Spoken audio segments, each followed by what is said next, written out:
माननीय सभापति महोदय, आज जब हम लोग इस कालखंड में खड़े हुए हैं तो मुझे लगता है कि जब मैं किशोरावस्था में था और श्री राम जन्मभूमि का आंदोलन प्रारंभ हुआ था, उस महान यज्ञ में जिसमें करोड़ों लोगों ने कई पीढ़ियों तक अपनी आहुति दी, उसकी पूर्णाहुति देखते हुए देखना अपने आप में एक बहुत सुखद अनुभव होता है।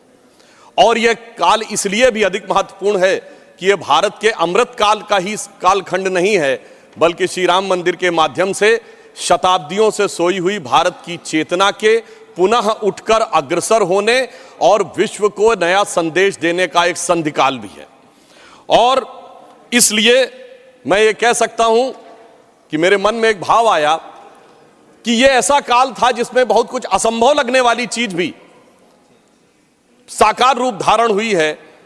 तो मेरे मन में यह भाव आया कि मानो अक्षर सभी पलट गए भारत के भाल के, साकार हुआ स्वप्न हर बला को टाल के, नए क्षितिज उभर रहे हैं अमृत काल के और दिव्य दर्शन हो रहे हैं श्री राम लाल के।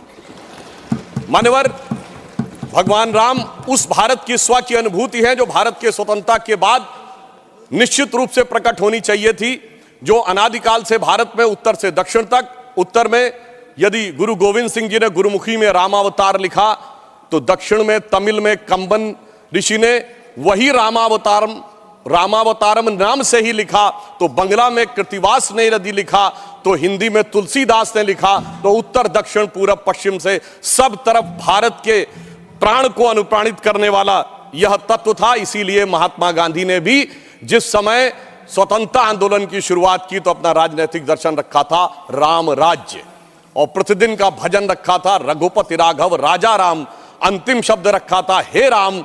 परंतु हे राम, मैं ये कहना चाहूंगा उन राम को भी प्राण प्रतिष्ठित करने में इतना संघर्ष करना पड़ा जो भारत के समाज से लेके आध्यात्म और मन तक विद्यमान थे, जिसे हम लोग उस आंदोलन के समय कहते थे कि ये तन प्रभु राम का, मन प्रभु राम का, तो हर क्षण बोलिए जय श्री राम की, आस प्रभु राम की, श्वास प्रभु राम की, तो प्रति क्षण बोलिए जय श्री राम की। मगर आगे समस्या ये थी, तो हम कहते थे शासन चलाए चाहे सीने पर गोलियां, परवाह नहीं कीजिए शरीर और प्राण की, आए आपदाएं विपदाएं भले कितनी, बनाएंगे हम मंदिर सौगंध श्री राम की। और आपदाओं विपदाओं को पार करते हुए वह सौगंध आज पूर्ण हुई। इसके लिए अनेकानेक लोगों ने बलिदान दिया, देवी दीन पांडे जी से लेके सरदार फकीर सिंह से लेके हजारों संतों से लेके कार सेवकों तक और कोठारी बंधुओं तक। परंतु मैं एक बात कहना चाहूंगा, मैं इस विषय पे कोट करना चाहता हूं। 2003 के नोबेल पुरस्कार विजेता वीएस नायपॉल ने एक किताब लिखी थी भारत के बारे में, इंडिया ए वुंडेड सिविलाइजेशन। उन्होंने कहा भारत एक विचित्र देश है जहां पर कि अपनी संस्कृति को आघात करने वाले विषय को पढ़ाया जाता है और आघात करने का प्रयास किया जाता है, इसीलिए उन्होंने वुंडेड सिविलाइजेशन वर्ड कहा। मैं इसलिए कह रहा हूं कि जो इतिहास में प्रत्यक्ष प्रमाण थे उनको भी झुटलाने का प्रयास हुआ। श्री राम जन्मभूमि केस के सिर्फ 2 उदाहरण बताना चाहता हूं। जब मुकदमा चला तो यह पूछा गया कि भाई पिछले उदाहरण दीजिए कोई शताब्दियों के, तो विपरीत पक्ष के पास कोई उदाहरण नहीं थे। हमने फॉरेन ट्रेवलर्स के उदाहरण कोट किए। विलियम फिंच नाम का ब्रिटिश ट्रेवलर आया 1610-20 के आसपास, उसने कहीं पर मस्जिद का उल्लेख नहीं किया, सिर्फ मंदिर का उल्लेख किया। फ्रेंच ट्रेवलर आया जोसेफ टिफेंथलर 1720 के आसपास, तो वो कहता वहां पर चबूतरा है जिसमें कि और एक पक्ष में वो मस्जिद की बात करता है और बताता है कि रामनवमी पे लाखों की भीड़ लगती है। परंतु उसके बावजूद एक मजेदार बात बताना चाहता हूं, जब से ब्रिटिश डॉक्यूमेंट आया तो जो पहली एफआईआर ऑफिशियली दर्ज हुई है नवंबर 1858 में, फैजाबाद के थानेदार को रिपोर्ट दी गई है कि 25 निहंग सिखों ने आकर कब्जा कर लिया है, यज्ञ हवन किया है और मस्जिद जन्म स्थान के सब तरफ राम राम लिख दिया। और जानते हो उस पे सभापति महोदय सिग्नेचर क्या है? मुतव्वली मस्जिद जन्म स्थान। अब बताइए, जन्म स्थान पहली एफआईआर में खुद मुतव्वली लिख रहा है और उसके बाद इस विषय को इतना बढ़ाया गया। और स्वतंत्रता के बाद मैं एक बात कहना चाहता हूं, 22-23 दिसंबर 1949 की रात को जब श्री राम लला प्रकट हुए, उसके बाद यह ध्यान देने योग्य बात है, यह समुदायों के बीच के संघर्ष का विषय नहीं था, यह भारत के स्वाभिमान का विषय था। 12 साल टाइटल सूट की मियाद होती है, 12 साल तक मुस्लिम पक्ष सुन्नी सेंट्रल वक्फ बोर्ड उसमें पैरोकारी नहीं था। 1961 में, दिसंबर 1961 में जब 12 साल पूरे होने में 4 दिन रह गए थे, तब सेंट्रल सुन्नी वक्फ बोर्ड उसमें पैरोकार बना। क्यों? कुछ सेकुलरिस्टों ने समझाया, कुछ लेफ्टिस्टों ने समझाया, और इसका उल्लेख के मोहम्मद साहब ने अपनी किताब में किया है कि मुस्लिम समाज में एक बहुत बड़ा तबका ये मानता था कि हमें इस विषय में पढ़ने की जरूरत नहीं है, परंतु राजनीति के चलते हुए भारत के स्वाभिमान का विषय ये इसका प्रतीक बना। परंतु उसके बाद कोर्ट का निर्णय आया, संपूर्ण मर्यादाओं को पूर्ण करते हुए आज ये दिन आया। तो मैं कई बार हम लोग से कहा जाता है कोर्ट का निर्णय आया तो इसमें आपने क्या किया, तो मैं बताना चाहता हूं हम जब जब सत्ता में आए 1991 में कल्याण सिंह जी की सरकार ने आकर 67 एकड़ भूमि का अधिग्रहण किया।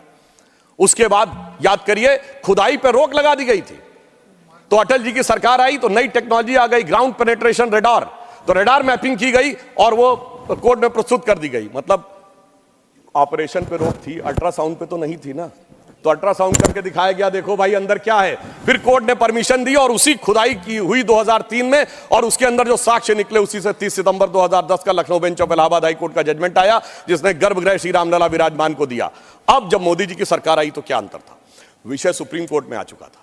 सबसे बड़ी समस्या यह थी कि सुप्रीम कोर्ट में सारी की सारी प्रोसीडिंग सिर्फ इंग्लिश में होती है, और वहां सारे डॉक्यूमेंट्स जो हजारों हजार पेज के थे उनको इंग्लिश में ट्रांसलेट करना था विद ऑथेंटिक डॉक्यूमेंट्स, जिसमें अरबी फारसी के भी थे, संस्कृत के भी थे, सबके थे। तो हमारी सरकार में आने के बाद अगर 60 साल उसमें लगे थे, हो सकता 50 साल इसमें भी लग जाते, क्योंकि बहुत से लोग वकील का चोला ओढ़कर खड़े होकर ये भी कहते थे फलां साल के पीछे ले जाइए इस जजमेंट को। मगर मोदी जी की सरकार ने आने के बाद 24/7 लगाकर सारे के सारे जो डॉक्यूमेंट्स थे उनका केवल 2-3 वर्षों में ट्रांसलेशन किया, और उसके बाद जाके कोर्ट में अर्जी लगाई कि डे टू डे हियरिंग होनी चाहिए, क्योंकि हमारी सरकार तो उसमें विचार करती थी कि हनुमान तेहि परसा करि पुन कीन्ह प्रणाम, राम काज कीन्हे बिनु मोहि कहां विश्राम।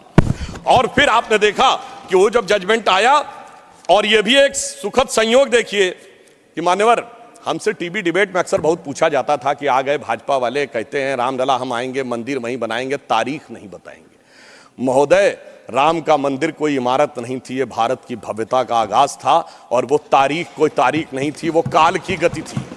और वो तारीख क्या थी मैं बताना चाहता हूं।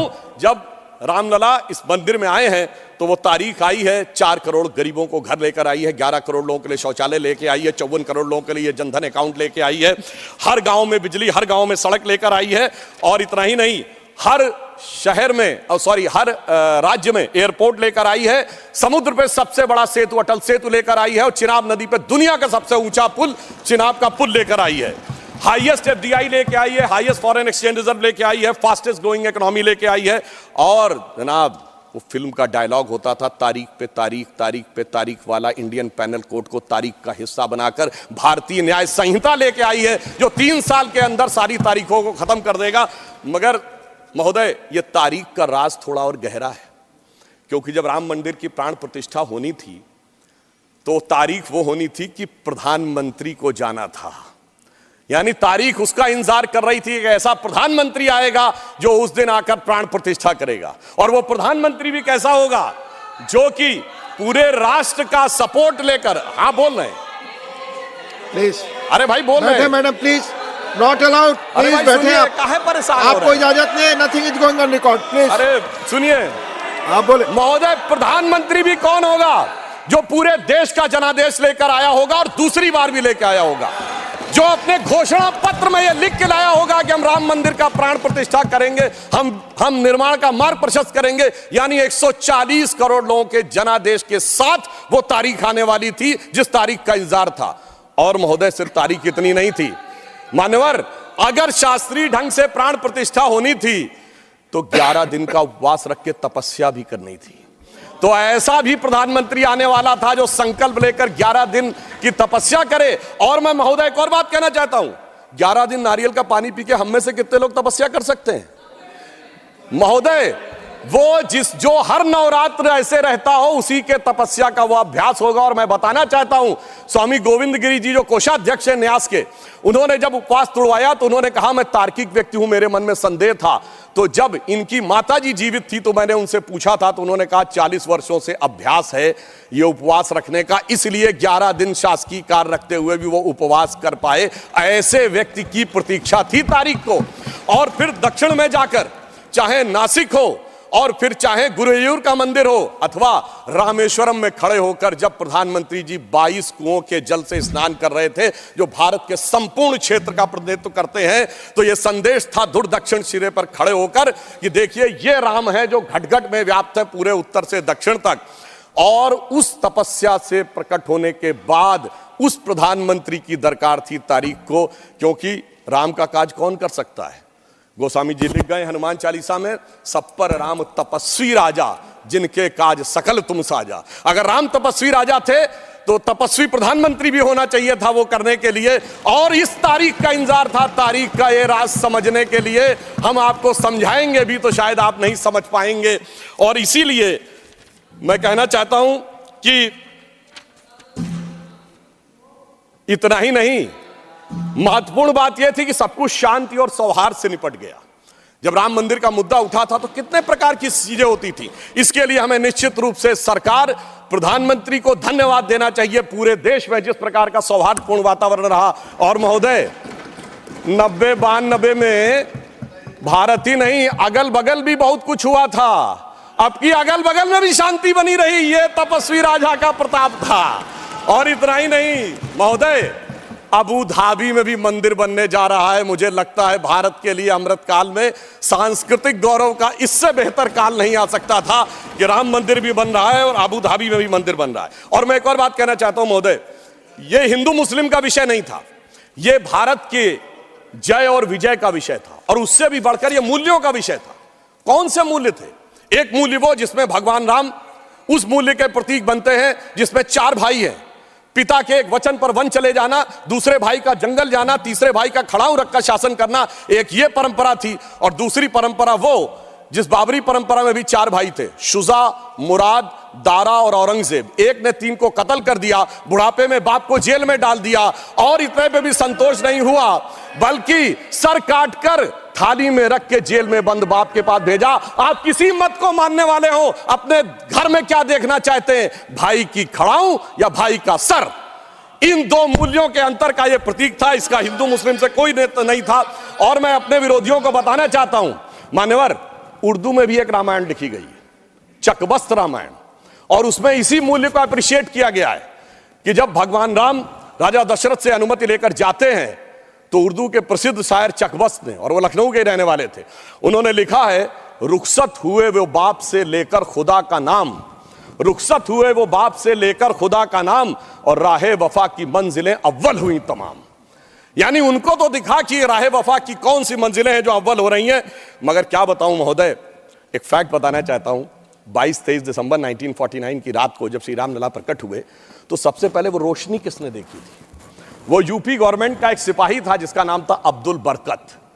उसने बाकायदा मजिस्ट्रेट के सामने बयान दिया है कि रात में उसको दिव्य रोशनी दिखी, और जब दिव्य रोशनी हटी तो वहां पर श्री राम लला विराजमान थे।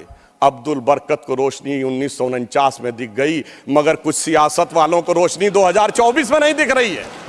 और मैं आपको बताना चाहता हूं, बाबरी पक्ष के पैरोकार थे इकबाल अंसारी, और यह उदारता देखिए कि सबको बुलाया गया, विरोध करने वालों को बुलाया गया, ट्रस्ट के द्वारा गोली चलाने वालों को बुलाया गया, और इकबाल अंसारी को ही बुलाया गया।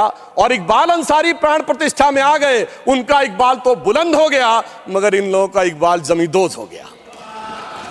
और मैं ये भी बताना चाहता हूं, उसका एक कारण है। ऑन द लाइटर नोट, इसको कोई पर्सनल ना ले महोदय, ये कहा जाता है कि हमारे यहां राम का तत्व या ईश्वर का तत्व कौन नहीं समझ पाता है? जो कामी, क्रोधी, लोभी, खलकामी हो। और राजनीति में वो नहीं समझ पाता जो सेकुलर और वामी हो। अब मैं ये बताना चाहता हूं महोदय कि जो लोग कहते हैं भगवान राम ने अपने जीवन में ये मंदिर किस चीज का प्रतीक है, कई लोग एक आध कोई शब्द लेकर बगैर पढ़े हुए, बगैर उस भाषा को जाने हुए अपनी बात कहने लगते हैं। तो मैं बताना चाहता हूं, भगवान राम ने कौन मेरा भक्त है इसका बाकायदा उदाहरण दिया। उन्होंने लिखा है, जात पात कुल धर्म बड़ाई, धन बल परिजन गुण चतुराई। इन 10 चीजों से मैं नहीं मिलता। मैं कैसे मिलता हूं? भक्ति से मिलता हूं। ये सारी 10 चीजें हो किसी के पास और भक्ति ना हो, तो उन्होंने कहा, भगतहीन नर मोहे ऐसे, जल बिन बारिध लागे जैसे। अर्थात अगर ये सब कुछ हो, जात पात कुल धर्म बड़ाई ये हो, भक्ति ना हो तो ऐसा जैसे बादल हो उसमें पानी ना हो। इसलिए भगवान ने इस बात का संदेश दिया। और मैं एक विषय और कहना चाहता हूं। जब राम मंदिर का निर्माण हो रहा था तो कहा जाता था साहब वैज्ञानिक प्रमाण दीजिए। मैं बस एक बिंदु विज्ञान का भी और बताना चाहता हूं। यह विशुद्ध विज्ञान है, क्योंकि अगर आपने रामचरितमानस के शुरुआती श्लोक पढ़े हो तो उसमें बहुत साफ लिखा, सीताराम गुणगाम पुण्य अरण्य विहारिण्यो वंदे विशुद्ध विज्ञानो कबीश्वरो कपीश्वरो। अर्थात विशुद्ध विज्ञान महर्षि वाल्मीकि ने लिखा। और विज्ञान क्या है? पूछा गया था कि भगवान हुए कब, ये तो बताइए, यहां हुए कि नहीं ये बताइए। अब आप ये बताइए कि आज हम समय कहते हैं, उनका एग्जैक्ट टाइम लिखा है। जैसे आज हम टाइम कह रहे हैं, दिल्ली में कुछ और है, लंदन में कुछ और है, तो एक जीएमटी ग्रीनिच मीन टाइम बताया गया। पर अगर आपसे पूछा जाए टाइम का एब्सोल्यूट मेजरिंग पैरामीटर क्या है, which is equally applicable on earth, moon, solar system and any point in the space, it is only the relative positions of planet। और भगवान राम का वो exact relative positions of planet, जो Einstein का fourth dimension कहा जा सकता है, वो लिखा है कि मेष राशि में सूर्य था, मकर राशि में मंगल था, तुला राशि में शनि था, मीन राशि में शुक्र था। और जब नासा ने अपने प्लेनेटोरियम गोल्ड सॉफ्टवेयर में डाला तो 5114 बीसी की डेट निकल आई। इससे ज्यादा किसी को सबूत चाहिए? विज्ञान का वो सबूत मिला। और इतना ही नहीं, मैं बताना चाहता हूं, जिन लोगों ने अगर पढ़ी हो तो भगवान राम के जन्म के समय लिखा है कि चैत्र मास के समय शरद ऋतु थी। अंगद बताते हैं कि अश्विनी मास यानी आज के अक्टूबर के समय वसंत ऋतु थी। और इतना ही नहीं, कहा गया जब किष्किंधा से भगवान निकलते हैं तो धूमकेतु टकराया था मूल नक्षत्र से। और जब एस्ट्रोनॉमर्स ने इसकी गणना की तो वो ठीक डबल हो जाता है, 14,000 साल पीछे आता है। इसका मतलब प्रमाण देखने हैं तो प्रमाण जमीन के नीचे से भी निकले, शाही फरमानों से भी निकले और आसमान से भी निकले। समस्त मर्यादाओं को पूर्ण करते हुए हमारे ये इस विषय के ऊपर आए। और मैं एक बात और कह दूं, कभी कहा जाता था महर्षि वाल्मीकि ने तो रामायण भगवान राम के पैदा होने से पहले लिख दी थी, और कहा जाता है भविष्य में जाके लिख दी। कहा जाता है गप है, बकवास है, कैसे हो सकता है। महाभारत कहा जाता है वेद व्यास ने भूतकाल में जाके लिखी, वैशंपायन के समय। अरे ऐसा कैसे हो सकता है? मैं पूछना चाहता हूं, 1916 में आइंस्टीन की थ्योरी ऑफ रिलेटिविटी देने के बाद अब time travel forward, time travel backward बकवास है क्या? अगर किसी ने साइंस नहीं पढ़ी है तो उसे समझना चाहिए। मगर मैं ये नहीं कहना चाहता हूं इसको कह के, मैं कहना चाहता हूं हमारे ऋषि त्रिकालदर्शी थे, और ये टाइम ट्रेवल तो बहुत छोटी बात थी जो अब धीरे धीरे लोगों को समझ में आ रही है। और मैं एक विषय और कहना चाहता हूं, हम सब ने भगवान राम के मंदिर तो देखा, वहां पर दूसरा सबसे बड़ा मंदिर कौन सा? हनुमानगढ़ी का। आपने हनुमान जी के सैकड़ों हजारों मंदिर देखे होंगे इस देश में, लवकुश का मंदिर देखा है कभी? नहीं। हमारे यहां पुत्र का महत्व नहीं है, शिष्य का महत्व है, भक्त का महत्व है। हमारे यहां बायोलॉजिकल सक्सेशन का महत्व नहीं है, स्पिरिचुअल सक्सेशन का महत्व है। इसीलिए द्रोणाचार्य के बेटे का स्थान ऊंचा नहीं है, शिष्य का स्थान ऊंचा है। इसीलिए हम हर जगह गुरु शिष्य परंपरा की बात करते हैं, पिता पुत्र परंपरा नहीं होती। भगवान राम का चरित्र इस बात का उदाहरण देता है कि हर जगह आपको हनुमान जी के मंदिर मिलेंगे, वो भी राम से ज्यादा मिलेंगे।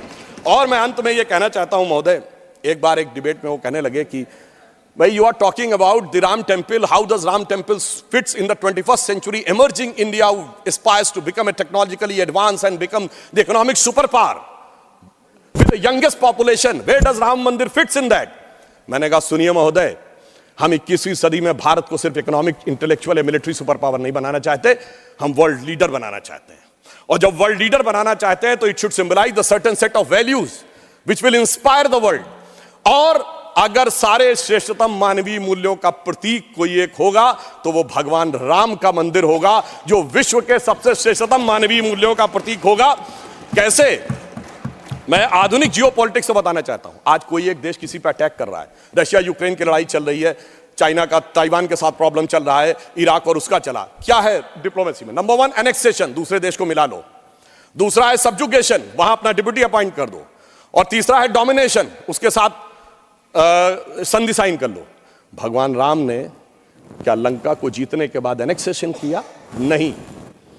क्या वहां पर कोई अपना डिप्यूटी बैठाया यानी सब्जुगेशन किया? नहीं। कोई ट्रीटी साइन कराई, डोमिनेशन किया? नहीं। तो मैं कह सकता हूं आज के जियोपॉलिटिक्स वर्ल्ड में जब क्लैश ऑफ सिविलाइजेशन कहा जाता है तो उसका प्रतीक वो राम मंदिर दिखेगा, जो पूरी दुनिया को बताएगा कि पीसफुल को एग्जिस्टेंस कैसे हो सकता है बगैर एक दूसरे से लड़े हुए। इसलिए मैं कह सकता हूं 21वीं सदी का महान भारत बगैर राम मंदिर के संभव ही नहीं है।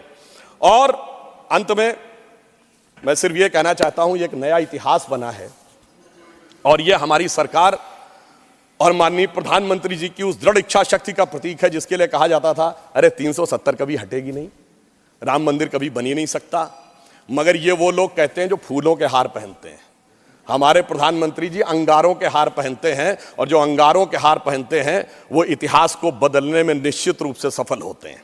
इसलिए मैं अंत में यह कहना चाहता हूं, अपनी सरकार को बधाई देते हुए, श्री राम जन्मभूमि न्यास ट्रस्ट, हमने बहुत साफ कहा था हम मंदिर नहीं बनवा रहे, मंदिर न्यास बनवा रहा, हम सिर्फ मार्ग प्रशस्त कर रहे हैं। दूसरों ने कहा था कि हम वो बनवा रहे हैं, तो हम सिर्फ उनके लिए कहना चाहते हैं प्रधानमंत्री जी की तरफ से कि अंगार हार उनका जिनकी सुन हाँक समय रुक जाता है, अंगार हार उनका जिनकी सुन हाँक समय रुक जाता है, आदेश इधर कर देते हैं इतिहास उधर मुड़ जाता है। धन्यवाद।